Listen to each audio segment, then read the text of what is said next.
Mari kita bersama-sama mengikrarkan pengakuan iman rasuli.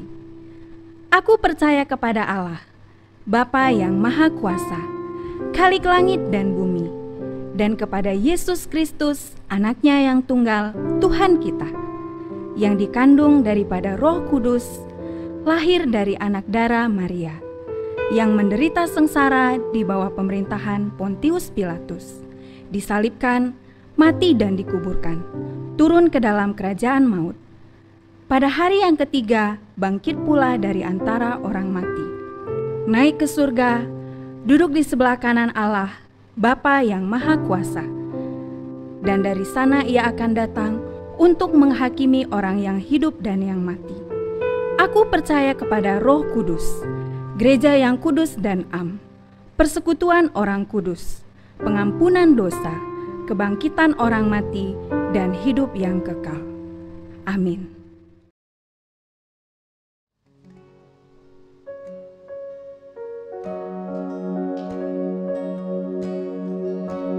Terima kasih Tuhan, Engkau masih setia bersama kami, melewati semua masalah kami, karena perkenanan-Mu yang ajaib Tuhan.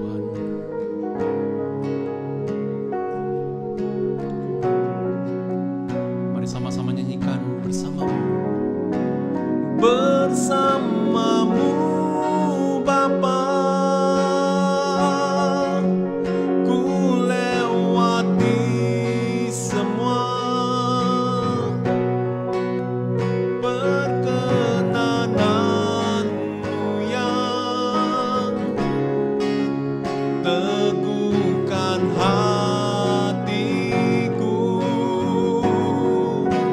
Engkau yang bertindak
dalam kesesakanku.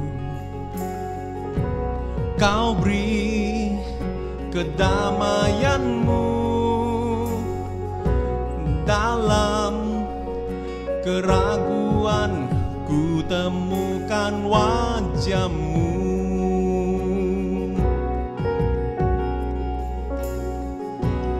Karena pengorbanan-Mu, Kau jadikanku baru. Sungguh ku terkagum, amanku di dalam-Mu, Yesus. Kau membuatku sesuai rencana-Mu. Kau memegang setiap musim hidupku. Ku serahkan semua kekhawatiranku. Ku milik-Mu.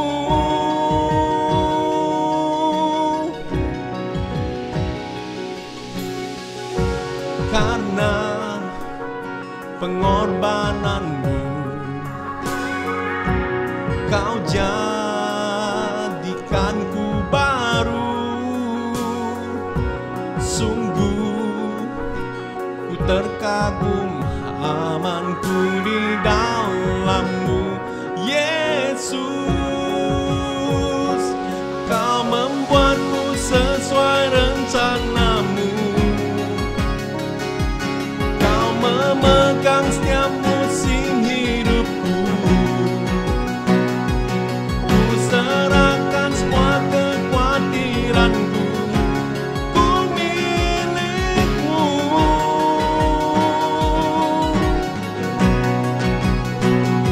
Semua kekuranganku Kau pun tahu.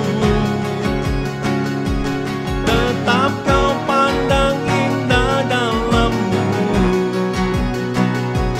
Ku angkat tanganku dan berseru, ku milik-Mu.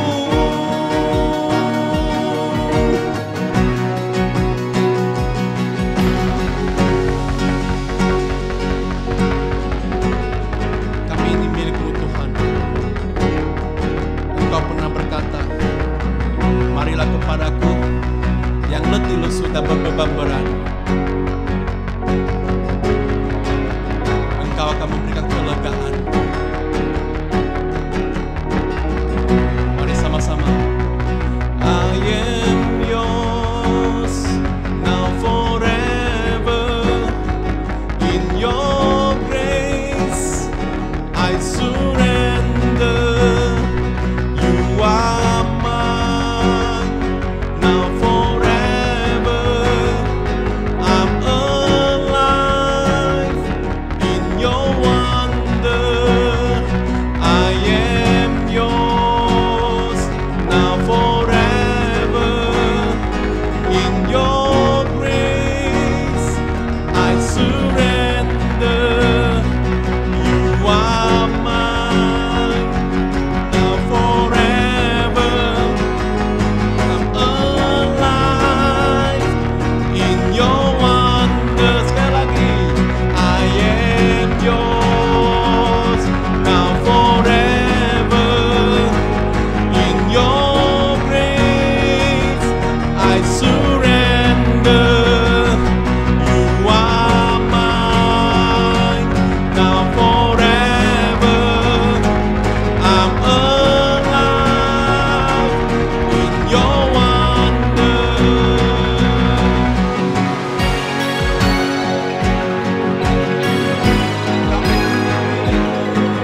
Bapak Ibu yang terkasih di dalam Tuhan, sungguh kita bersyukur di dalam anugerah Tuhan. Tuhan memberikan kita waktu kembali untuk kita boleh sama-sama beribadah kepada Tuhan, menaikkan setiap pujian dan penyembahan kita. Bapak Ibu yang terkasih di dalam Tuhan, pada saat ini, pada pagi hari ini, kita akan sama-sama belajar kebenaran akan firman Tuhan. Mari kita sama-sama mempersiapkan diri, kita merendahkan hati kita di hadapan Tuhan, mari kita sama-sama berdoa. Bapa di dalam sorga, Tuhan Yesus Kristus, sungguh kami bersyukur kepadamu ya Tuhan. Kami sungguh merasakan bagaimana kebaikan Tuhan selalu nyata di dalam kehidupan setiap kami. Sehingga pada saat ini Tuhan, kami bersyukur kepadamu. Tuhan memberikan kami waktu kembali untuk kami boleh sama-sama belajar kebenaran firman Tuhan. Biarlah Tuhan Engkau boleh hadir di tengah-tengah kami, menerangi hati dan pikiran kami, sehingga sungguh-sungguh ya Tuhan, kebenaran firman Tuhan pada pagi hari ini boleh kami mengerti. Kami serahkan waktu ini ke dalam tangan-Mu. Di dalam nama Tuhan Yesus kami mengucap syukur dan berdoa. Haleluya. Amin. Bapak Ibu yang terkasih di dalam Tuhan, akhir-akhir ini merupakan hari-hari yang berbeda dengan hari-hari yang sudah kita lalui di tahun-tahun yang sebelumnya. Bapak Ibu yang terkasih di dalam Tuhan, jika kita mengingat tahun 2020 saja, serasa hidup berjalan kurang nyaman. Begitu ya Bapak Ibu yang terkasih di dalam Tuhan. Mengapa? Karena sejak Maret dinyatakan bahwa kita berada dalam kondisi di mana dunia kita sedang tidak baik-baik saja dikarenakan oleh COVID-19. Bapak Ibu yang terkasih di dalam Tuhan, COVID-19 mempengaruhi banyak aspek kehidupan manusia. Mulai dari kesehatan, pekerjaan, pendidikan, ekonomi, dan aspek sosial kita. Yang mana sebenarnya kita sebagai masyarakat Indonesia adalah masyarakat yang senang sekali berinteraksi dengan sesama kita. Namun Bapak Ibu yang terkasih di dalam Tuhan, penetapan dan kebijakan dari pemerintah yang mengharuskan kita untuk menjaga jarak sampai harus menjauhi keramaian membuat kita tidak bisa bertemu dengan teman-teman kita, saudara kita, bahkan keluarga kita. Bahkan semenjak aturan itu berlaku, mungkin ada orang-orang yang tidak kita temui hingga hari ini. Bapak Ibu yang terkasih di dalam Tuhan, berbicara tentang pertemuan atau perjumpaan merupakan hal yang sangat penting bagi kita. Karena kita adalah makhluk sosial yang memerlukan saudara-saudara kita yang lain. Bapak Ibu yang terkasih di dalam Tuhan, melalui berinteraksi dengan teman-teman, saudara, keluarga, kita beroleh kekuatan, kita beroleh sukacita. Bahkan terkadang Bapak Ibu yang terkasih di dalam Tuhan, ketika kita sedang di dalam masa sulit, kita mengalami pergumulan, kemudian kita akan mencari seseorang untuk kita temui.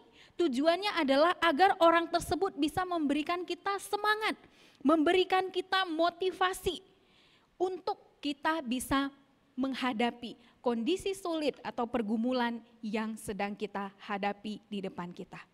Benar ya Bapak Ibu yang terkasih di dalam Tuhan?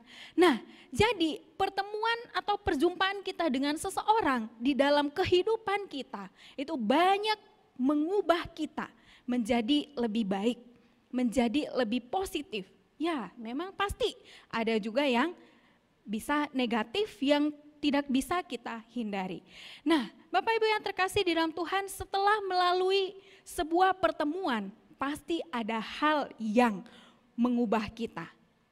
Pasti ada satu hal minimal ya yang mengubah kita, entah itu pikiran kita, sikap kita, cara pandang kita terhadap sesuatu setelah kita bertemu dengan seseorang atau sekumpulan orang. Bapak Ibu yang terkasih di dalam Tuhan, jadi pertemuan atau perjumpaan itu sangat memberikan pengaruh yang besar di dalam kehidupan kita.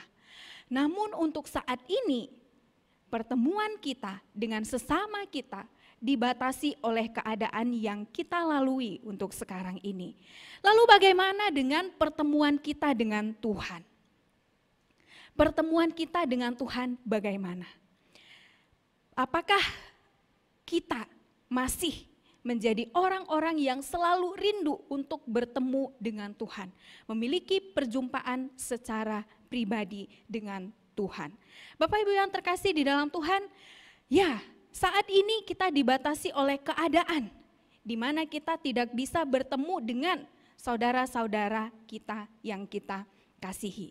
Bagaimana perjumpaan kita dengan Tuhan yang tidak dibatasi oleh kondisi yang sedang kita alami pada waktu ini? Kalau pertemuan dengan orang-orang yang kita kasihi saat ini bisa menjadi alasan untuk kita tidak temui mereka. Lalu bagaimana dengan Tuhan? Bapak Ibu yang terkasih di dalam Tuhan, apakah intensitas pertemuan kita dengan Tuhan masih terjaga kualitasnya hingga saat ini? Bapak Ibu yang terkasih di dalam Tuhan, dengan banyaknya pergumulan yang ada di depan kita, para orang tua saat ini bergumul, pengusaha bergumul, para guru bergumul, para pedagang bergumul, semua orang pada saat ini di dalam pergumulan mereka masing-masing. Bapak Ibu yang terkasih di dalam Tuhan, dalam kondisi apapun yang terjadi di dalam kehidupan kita, pertemuan dengan Tuhan harus selalu kita jaga. Karena itu adalah satu-satunya yang memberikan kita pengharapan dan kekuatan yang baru untuk kita boleh menjalani hidup kita. Bapak Ibu yang terkasih di dalam Tuhan, tema yang diberikan bagi saya pada pagi hari ini untuk menjadi perenungan kita hari ini adalah mengalami perjumpaan dengan Tuhan. Mengalami perjumpaan dengan Tuhan. Bapak Ibu yang terkasih di dalam Tuhan, jika kita berbicara tentang perjumpaan dengan Tuhan, ada beberapa tokoh yang diceritakan di dalam Alkitab yang mengalami perjumpaan secara pribadi dengan Tuhan. Dan pada pagi hari ini kita akan belajar apa yang dialami oleh tokoh-tokoh tersebut setelah bertemu secara pribadi dengan Tuhan. Yang pertama, kita akan belajar dari Abraham. Kita akan belajar dari Abraham. Mengalami perjumpaan dengan Tuhan menuntun Abraham di dalam ketaatannya. Bapak Ibu yang terkasih di dalam Tuhan, mari kita sama-sama lihat Alkitab kita. Di dalam Kejadian pasal 15, khususnya ayat yang kelima. Mari kita sama-sama buka Alkitab kita. Di dalam Kejadian pasal 15, khususnya ayat yang kelima. Lalu Tuhan membawa Abram keluar serta berfirman, "Coba lihat ke langit, hitunglah bintang-bintang jika engkau dapat menghitungnya." Maka firman-Nya kepadanya, "Demikianlah banyaknya nanti keturunanmu." Bapak Ibu yang terkasih di dalam Tuhan, di sana kita melihat bagaimana Abraham menerima janji Tuhan. Tuhan menuntun Abraham dalam janjinya. Bapak Ibu yang terkasih di dalam Tuhan, mengingat kisah Abraham itu selalu identik dengan ketaatannya dalam menjalani perintah Tuhan. Menjadi bapa orang yang percaya lewat kisah hidupnya dan ketaatannya kepada Tuhan.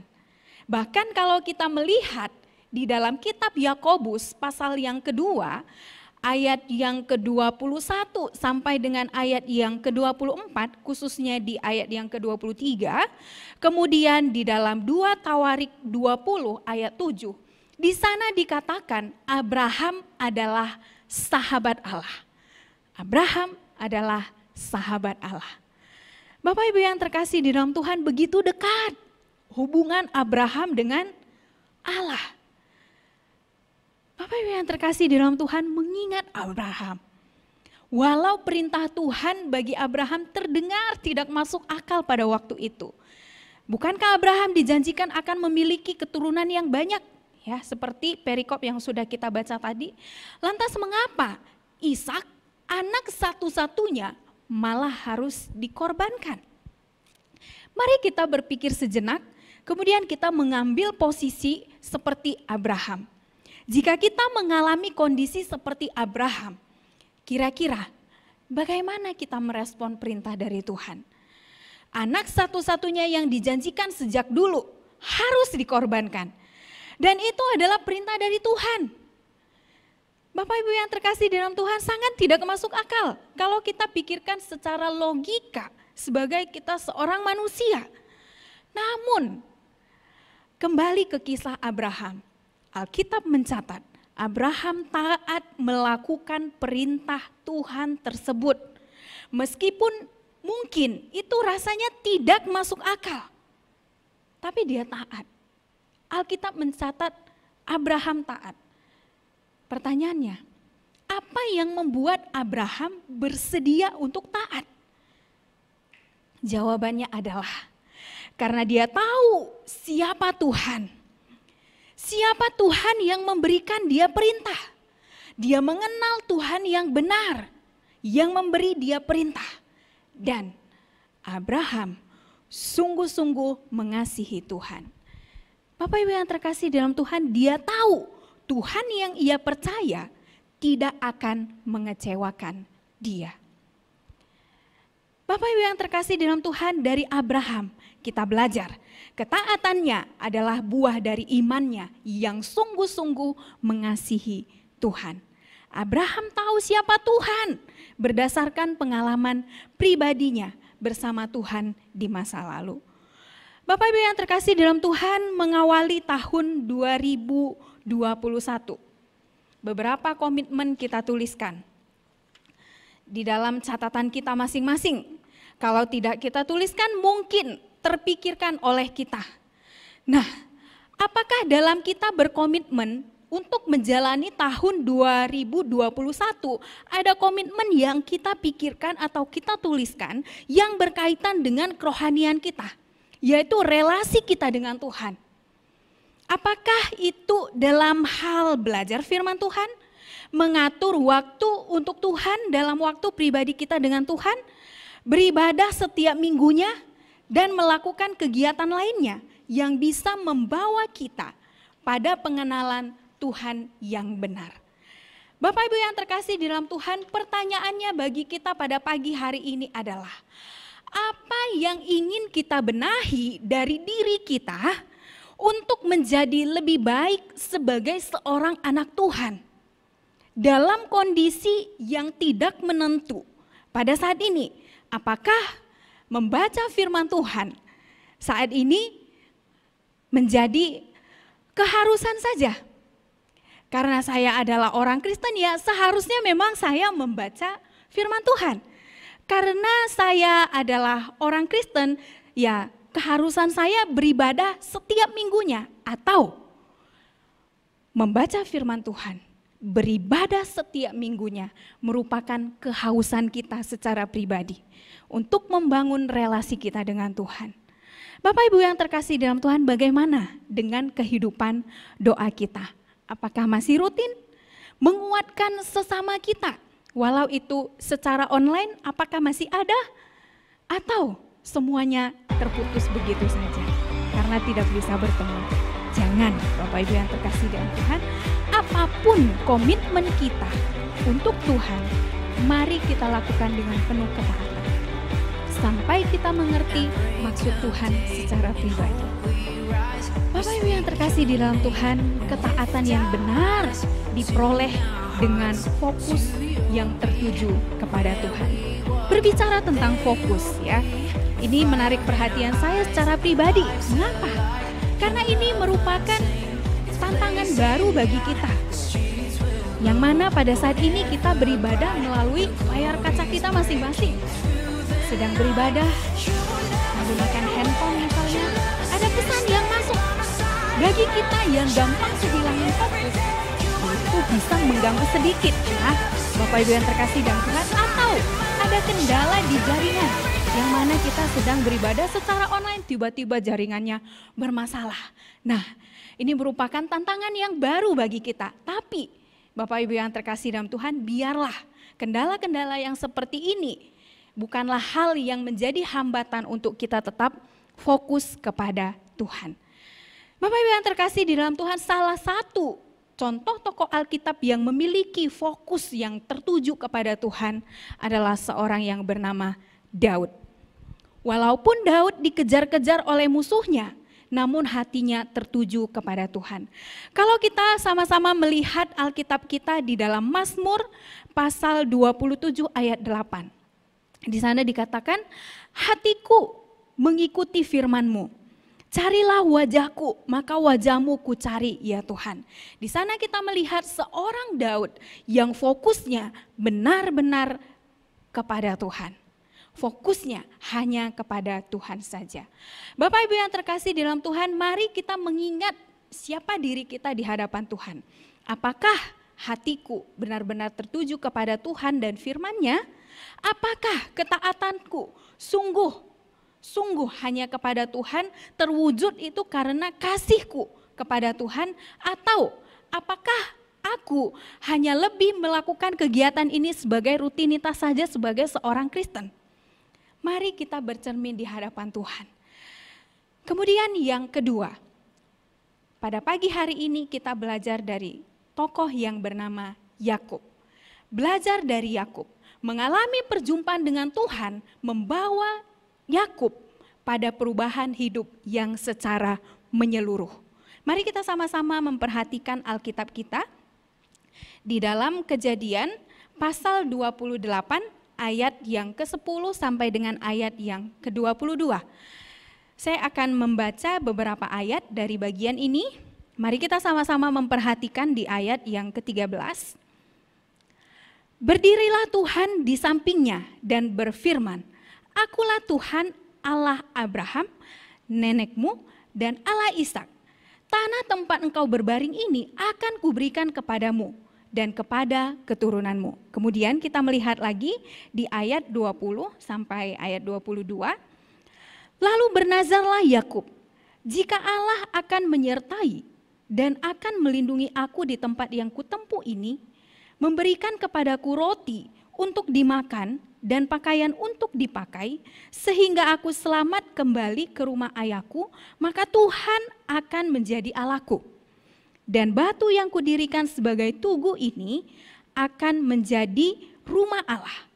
Dari segala sesuatu yang engkau berikan kepadaku, akan selalu kupersembahkan 1/10 kepadamu.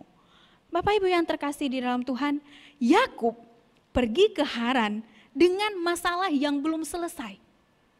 Masih ada masalah yang belum terselesaikan. Apa masalahnya? Bapak Ibu yang terkasih dalam Tuhan. Nah, masalahnya adalah seorang Yakub, ia menipu ayahnya. Ia menipu kakaknya Esau. Jadi pada waktu itu dia adalah seorang yang berdosa, yang ada di dalam pelariannya. Orang berdosa ada di dalam pelariannya. Jadi Bapak Ibu yang terkasih di dalam Tuhan, Yakub bukan orang yang suci, yang layak untuk bertemu dengan Tuhan yang Maha Kudus. Bapak Ibu yang terkasih di dalam Tuhan, namun Allah menemuinya. Seorang yang bukan orang yang suci, bukan orang yang layak untuk bertemu Tuhan yang Maha Kudus, namun inisiatif dari Allah sendiri menemui Yakub.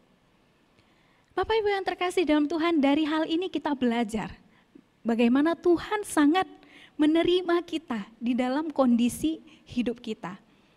Kabar baik bagi kita semua, Allah tetap mengasihi kita dalam segala kondisi kehidupan kita. Bahkan satu kitab di dalam Roma pasal 2 ayat 11, di sana ada sebuah ayat yang singkat. Mari kita sama-sama melihatnya. Di dalam Roma pasal 2 ayat 11. Roma pasal 2 ayat 11 mencatat, sebab Allah tidak memandang bulu. Sebab Allah tidak memandang bulu. Bapak Ibu yang terkasih di dalam Tuhan, dari apa yang dialami oleh Yakub ketika ia mengalami perjumpaan dengan Tuhan, hatinya diubahkan, pola pikirnya diubahkan, dan konsep pemikiran baru yang ingin dia jalani di dalam kehidupannya. Lalu pertanyaannya bagi kita semua, Bapak Ibu yang terkasih di dalam Tuhan, bagaimana dengan diri kita yang setiap minggu mendengar kebenaran firman Tuhan? Seberapa besar getaran firman Tuhan itu mengubah hati kita? Jika jawabannya sangat besar, sejauh mana Bapak Ibu yang terkasih di dalam Tuhan. Belajar dari Yakub, ya, dari Yakub kita belajar mengalami perjumpaan dengan Tuhan membawa kita pada tindakan yang tidak biasa-biasa saja sebagai seorang pengikut Kristus. Tidak biasa-biasa saja. Pertemuan Yakub dengan Tuhan membawa dia pada satu tindakan yang tidak biasa saja. Nah, Bapak Ibu yang terkasih dalam Tuhan, kalau kita memperhatikan ya, ayat yang ke-20, di sana jelas sekali dikatakan ada tindakan yang diambil oleh Yakub setelah ia bertemu dengan Tuhan. Dia mengakui Tuhan sebagai Allahnya. Lalu ia mendirikan tugu yang dia menyatakan di sana menjadi rumah Allah. Bapak Ibu yang terkasih di dalam Tuhan, ketika kita membaca bagian ini, apa yang terpikir di benak kita sebagai seorang anak Tuhan? Mengalami dan mengetahui kasih setia Tuhan setiap harinya, mungkin sudah menjadi hal yang wajar menurut kita.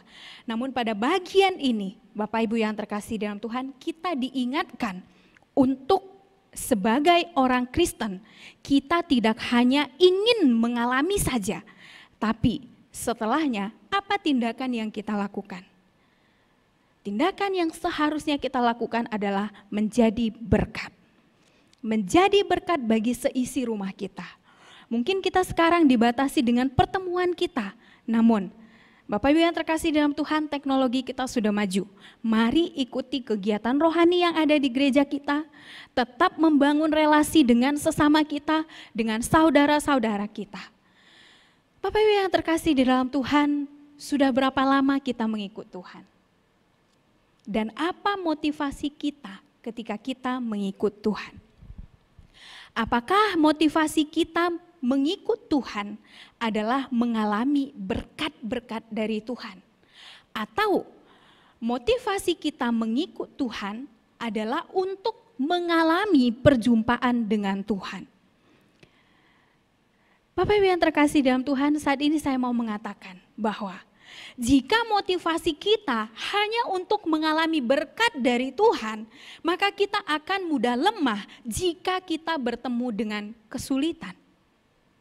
Namun jika motivasi kita mengalami perjumpaan dengan Tuhan, maka kita akan berusaha untuk intim dengan Tuhan. Sehingga tak ada satu kondisi sulit pun yang bisa mengacaukan iman kita. Bapak Ibu yang terkasih dalam Tuhan, saya tidak tahu pada saat ini kondisi kerohanian kita itu ada di titik yang mana.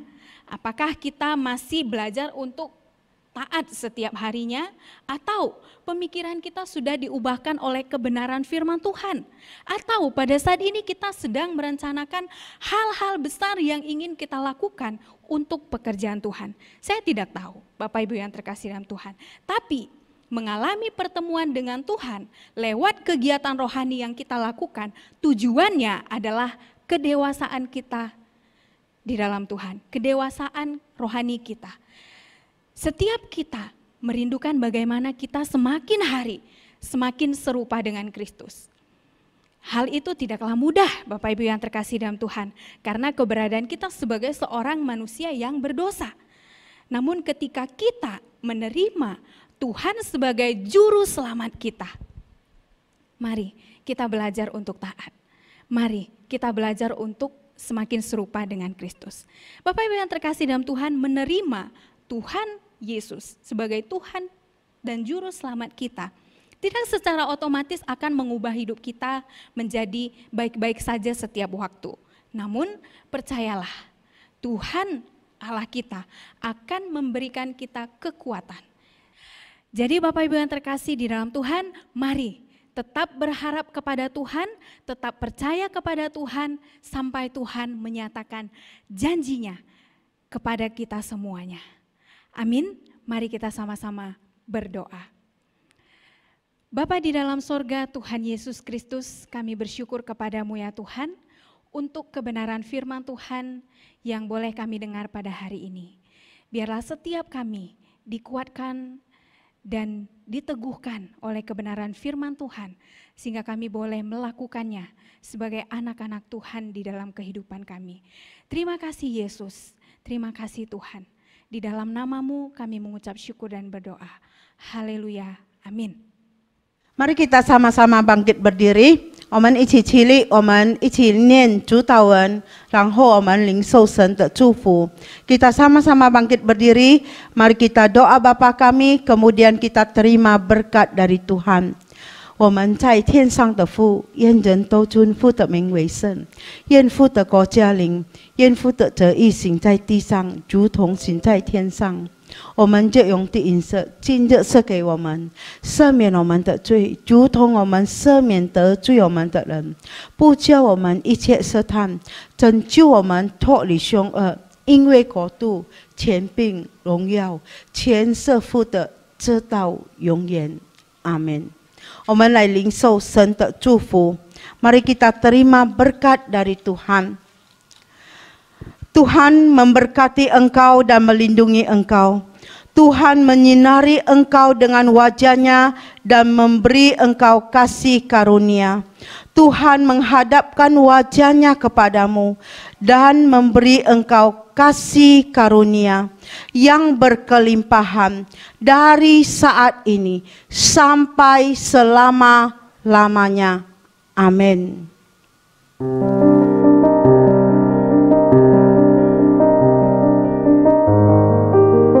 Seperti yang kita ketahui bahwa kasus COVID-19 di Indonesia, khususnya Jakarta, sudah semakin tinggi. Sampai pada hari ini saja, sudah 100 tenaga medis yang menjadi korban. Sampai kapankah kita berdiam diri dan mementingkan diri sendiri? Yuk, kita lakukan gerakan 3M. Apa itu gerakan 3M? Mari kita simak. Gerakan 3M yang pertama yaitu memakai masker. Pakailah masker Anda kemanapun Anda berada dan saat Anda keluar dari rumah, seperti ini.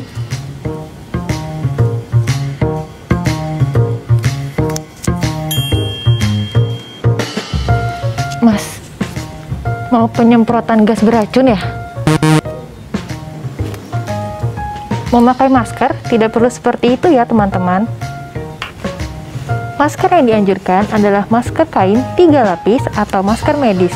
Tidak dianjurkan untuk memakai masker N95 karena penggunaannya hanya untuk tenaga medis. Jangan lupa, cuci masker kain kamu setelah menggunakannya. Gerakan 3M yang kedua, yaitu mencuci tangan. Mencuci tangan merupakan cara kita untuk memutus rantai virus.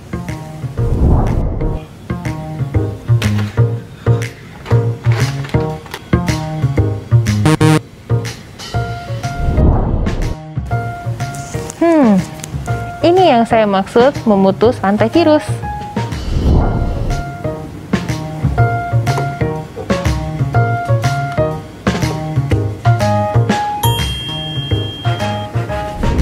Mencuci tangan dengan sering dan benar agar kita terhindar dari virus dan penyakit. Gunakan air dan sabun atau hand sanitizer berbahan dasar alkohol. Gerakan 3M yang terakhir yaitu menjaga jarak.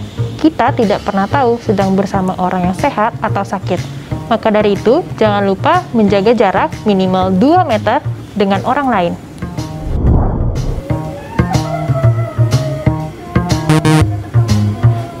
Ingat, jaga jarak Anda dengan siapapun, walaupun dengan teman yang sudah lama tidak bertemu.